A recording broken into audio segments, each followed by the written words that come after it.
can't quite believe we're meeting out here. We've gotten used to walking over to Silver Moon Hall whenever we go see you. Well, you're still welcome to go there whenever you want to see me. It's just, now that it's all over, I've decided to make some changes. Try and fit in with the Frost Moon Scions, like Llama suggested. The older generation are still timid around me. They don't dare get too close, and they bow their heads when I walk by. But things are much better with the children. I see more curiosity in their eyes. Hopefully, by the time the next moon prayer night comes around, I can enjoy the festival with them as myself, without having to pretend that I'm only dressed up as the moon goddess. You'll do fine, Columbina. Paimon's sure they'll realize you're super nice once they get to know you better. You really think so? When we first met, you thought I was a little up in the clouds. Well, we were just starting out then, come on! So Llama told you, huh? I'm only teasing. I know that I have you to thank for pulling me back down to solid ground. It feels good to finally stand firm on the earth where I was born. Oh, that's great!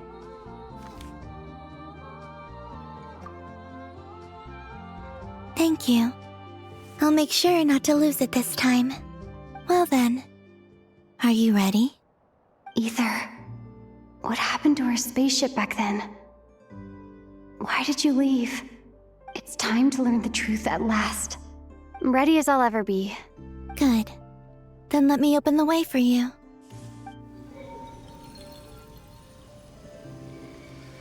Where does this lead? To our shared destination.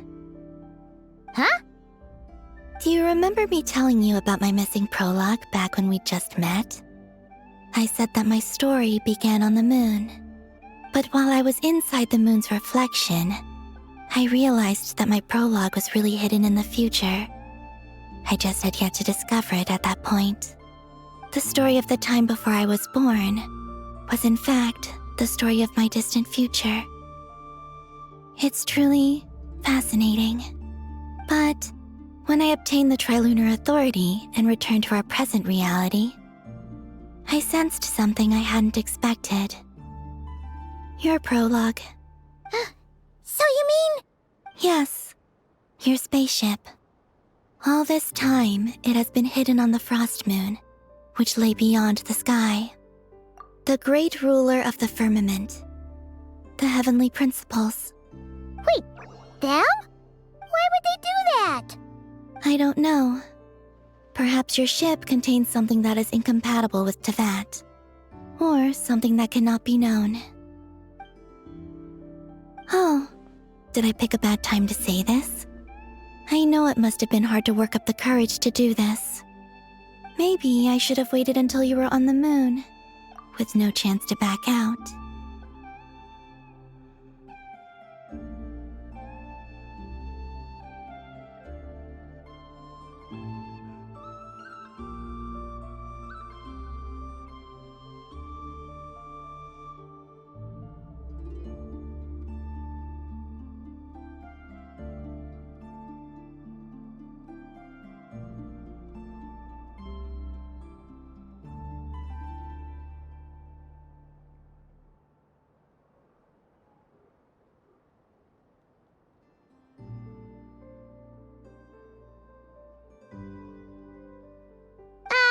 That would have been kind of mean, you know.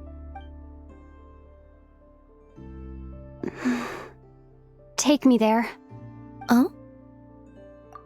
Whatever is hiding in that ship, it belongs to me and Ether. Those memories belong to us. No one else has the right to decide whether I should or shouldn't know about it. Not even the heavenly principles. Very well. Then let's go. You two take care, all right? And don't forget to come back soon! Rest assured, Paimon. We will. Traveler. Thinking about the story that we'll find hidden on the moon? Yes. and hoping that it has a happy ending. Stories like that don't exist, you know. You don't believe in happy endings? I don't believe in endings.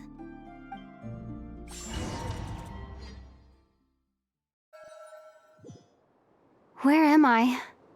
This is the pathway I built between Tevat and the Frost Moon. The moon is very far away from us, so it could be a long journey.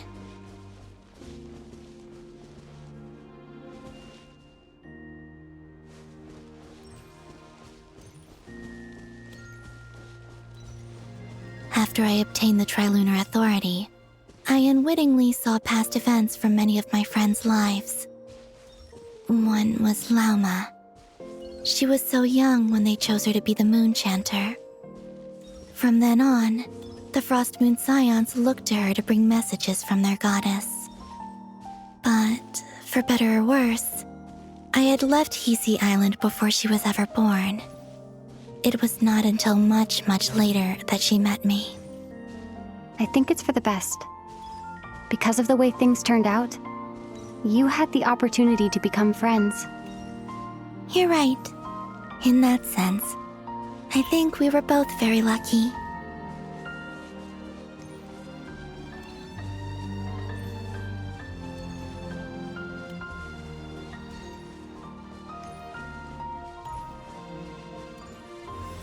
Oh, and about that mage, Nicole. I only recently learned that she has lived in Tevat since the time of the Three Moon Sisters. The moon goddesses always had a good relationship with the angels. I suppose our friendship continues that tradition.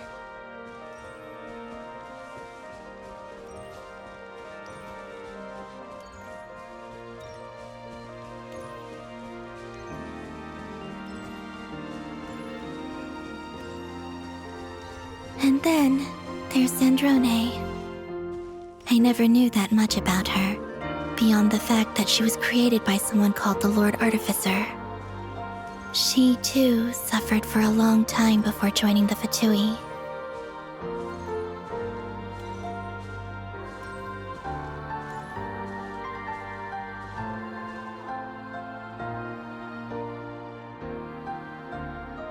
How I wish I could talk to her again, even if only to hear her say nasty things to me.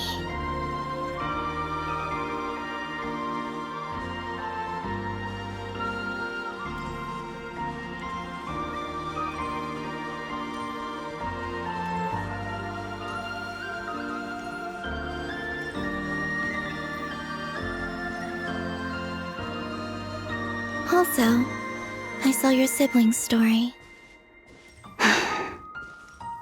I'm afraid I didn't see much. It seems that he rarely came to the surface where the moonlight shines.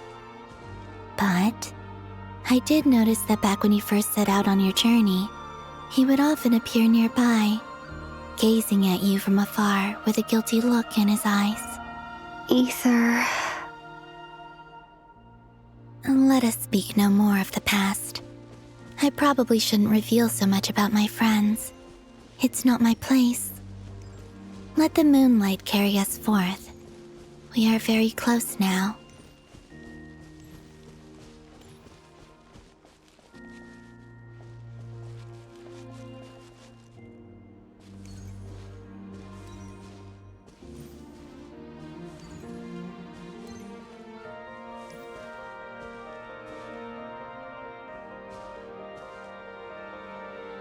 After this, I'd like to bring some kuhenki to the moon as well.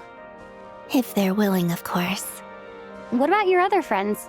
Will you bring them to visit too? Certainly. But I'll need to tidy the place up first. This home hasn't received any guests in a long, long time.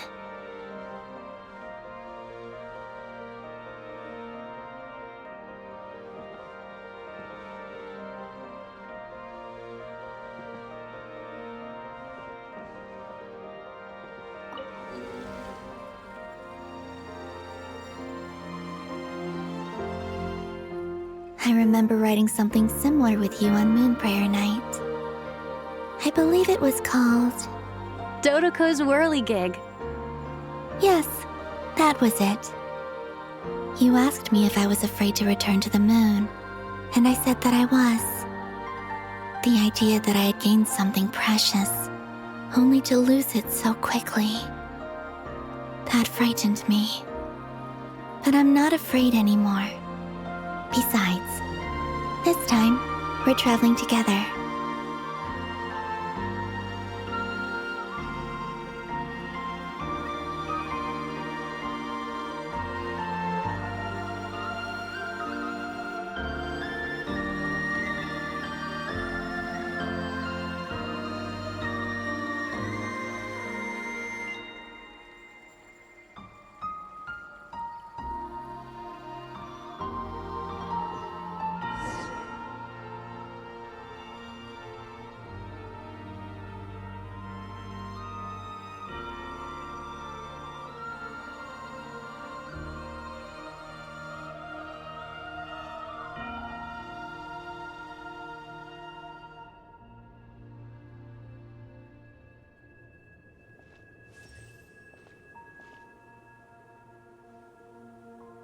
We're here.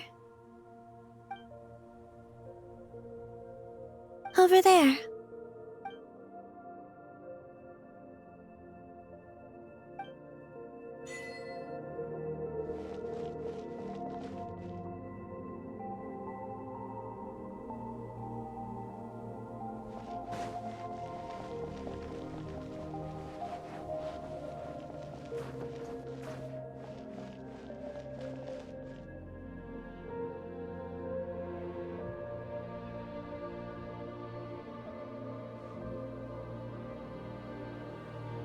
Our spaceship. It's huge. I suppose that the moon is the only place one could hide it. It'll be all right. Huh? The way you feel in this moment, I went through it too, on Moon Prayer Night. The door was right in front of me, but I struggled to find the courage to step through. Solitude for me once meant living a life in which even I was absent. Before I met you, that was the only life I knew. But that night, solitude meant throwing away the life I had gained after meeting all of you. Columbina. Go. Retrieve the part of your life that was once lost. Trust me, you will lose nothing by doing so. Look, Teyvat is right there. All of our friends are down there, waiting for us. You're right. Thanks, Columbina.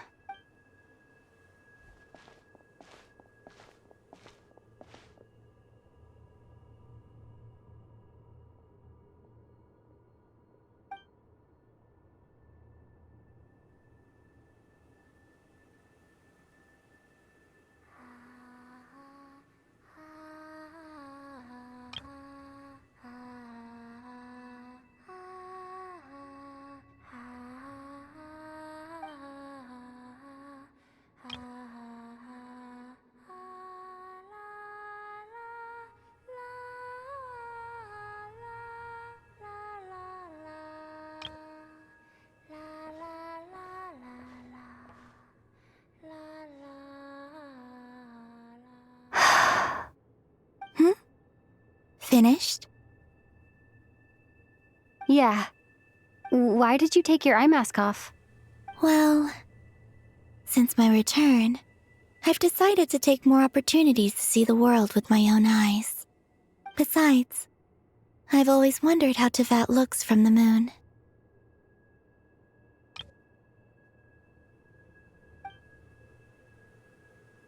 And what do you think? It's beautiful. I could spend a whole day here just gazing at it. What about you?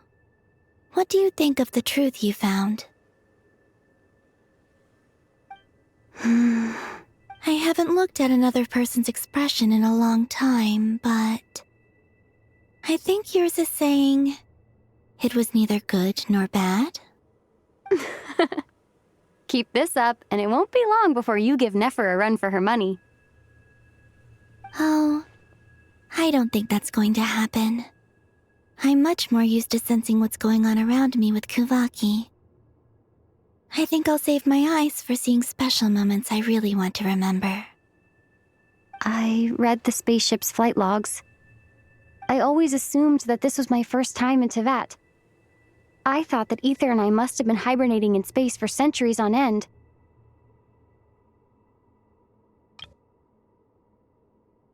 But the logs show that our spaceship flew over the skies of Teyvat once before. Flew over? So you didn't land? But the logs show that our spaceship flew over the skies of Teyvat once before. A long, long time ago. No. The ship barely came to a stop before flying on again. After that, it continued traveling through space for a long time. Some of the data is corrupted, but I suspect that it kept flying for thousands of years. It was only after that that the ship made a forced landing in Nodcry. When Ether found me, he came from outside the ship. Could this mean that he left the ship long before I did? Maybe even during our first pass over Teyvat? Are you all right? Yes. I can feel that the truth is coming together, one small piece at a time. I remember Ether telling me that when he first arrived in Conria, he could not recall the past. So this might be something that even he doesn't know. Here, I made some space for you. Your mind must be racing, and this seems like the perfect place to relax and clear your head. Oh, wait, there's one more thing. What is it? Wait here a moment.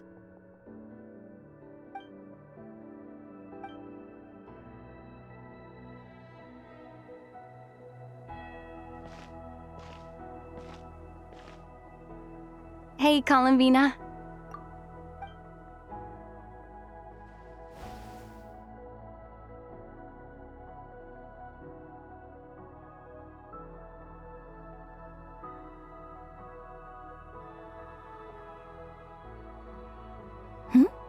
Is that a new outfit? An old one, technically. It's been in a cabinet inside the ship this whole time. It's a matching pair with Ether's. He always liked this set more. Huh. I don't think there's a huge difference. Really? Yes, it's still the same you. You're the same person, no matter what clothes you wear. Only Columbina would make an observation like that. Traveler, do you consider Teyvat your home? Home is wherever Ether is. But then, after all the time I've spent here and everything I've been through... Yes, I'd say it's my home. Would you change your answer if Teyvat changed appearance? I mean, if the truth about Teyvat turned out to be different than what you thought. I don't know. But I don't think so. The truth is not what matters most to me about Teyvat. When I was first born, I longed for a home. And when you get something before you're mature enough to understand the world, you just take it at face value. I thought that a home was a transaction. You give me what I want, and I'll do the same for you. But you and your friends taught me what a true home should look like. You never asked for anything, yet you gave so generously to me. That's because your friendship matters to us. It was worth it. In the past, I thought that my birth in Nodcry must have been a mistake. But after journeying to the distant past where the story began, I realized that it was I who chose Nodcry to be my future home. Now, I am glad that I made that choice. I'm sure your friends are just as glad. In fact, I intend to make the same choice today as I did back then. What do you mean? Well, I've given the Eternal Moon's marrow to Lauma, and the iridescent moon's marrow to Arlecchino. And now, I shall return my Kuvagi to Nodcry again, that it may continue to protect my chosen home. Wait, but what about your body? Oh, are you worried that I'll disappear again? I won't. Not this time. The frost moon has now entered the fall sky, and I am the Tri-Lune goddess. I am only returning to Nodcry the part of me that it needs. I am giving what I can, because my home is worth it. Oh, and I have something for you, too. For me? Yes. Come closer.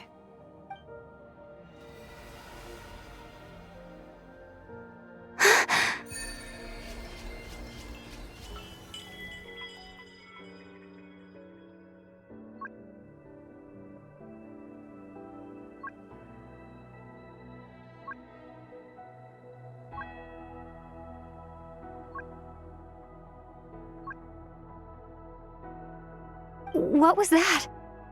I lifted some of the restrictions this world placed on you. I trust this will help in your future adventures. My power. It feels like it's grown. I can use the elements more freely now. Thank you. This will be a great help. You're welcome. I see you as family, and after everything you've done for me, In fact, no. It's not because I owe you. It's because you're worth it. Here, this flower is for you.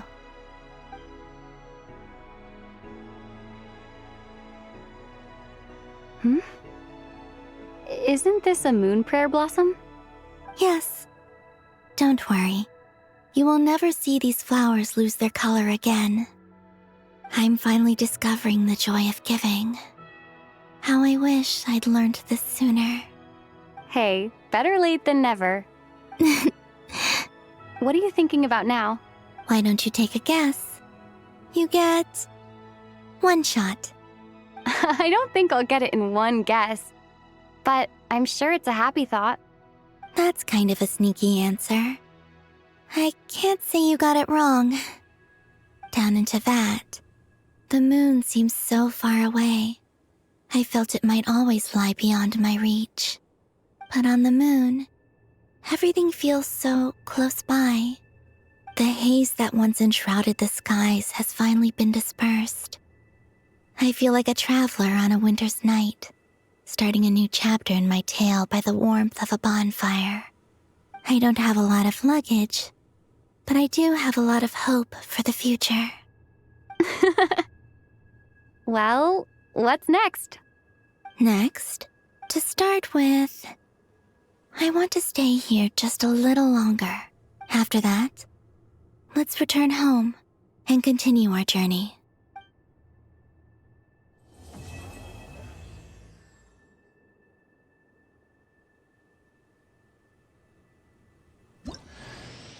These clothes bring back so many memories.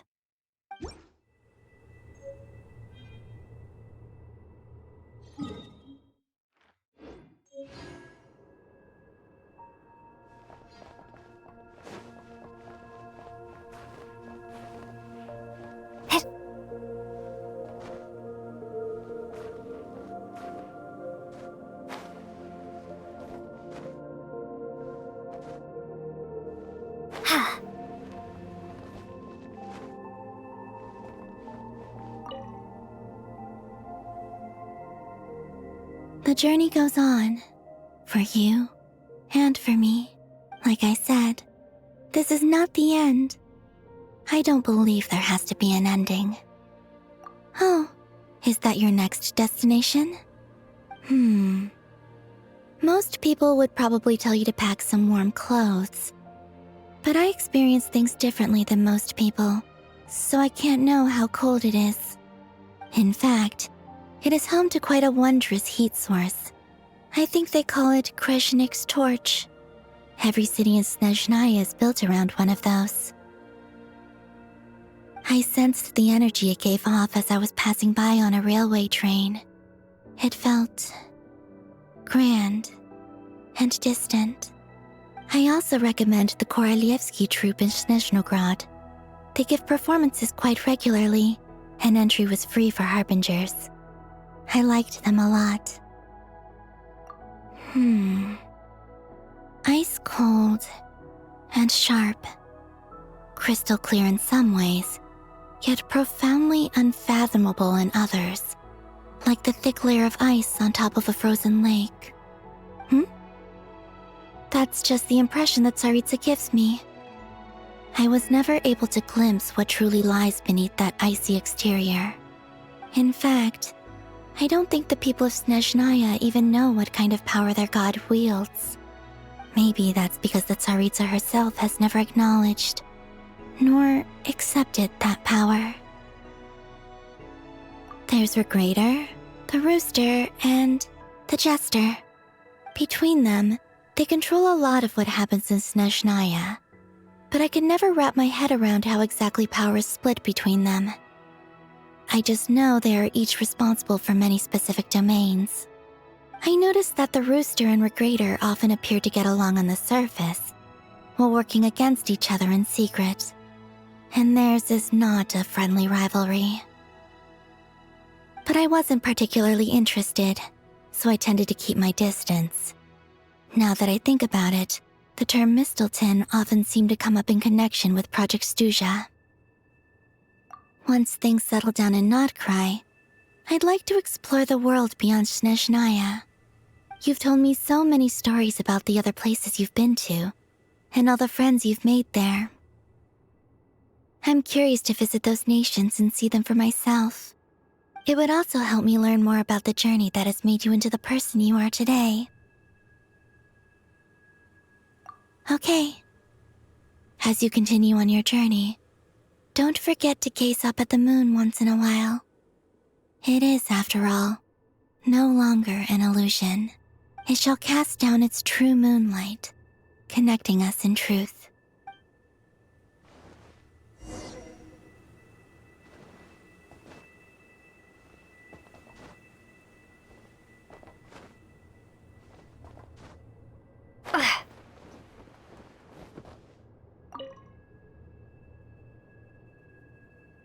The journey goes on. Like I said, okay, it shall cast...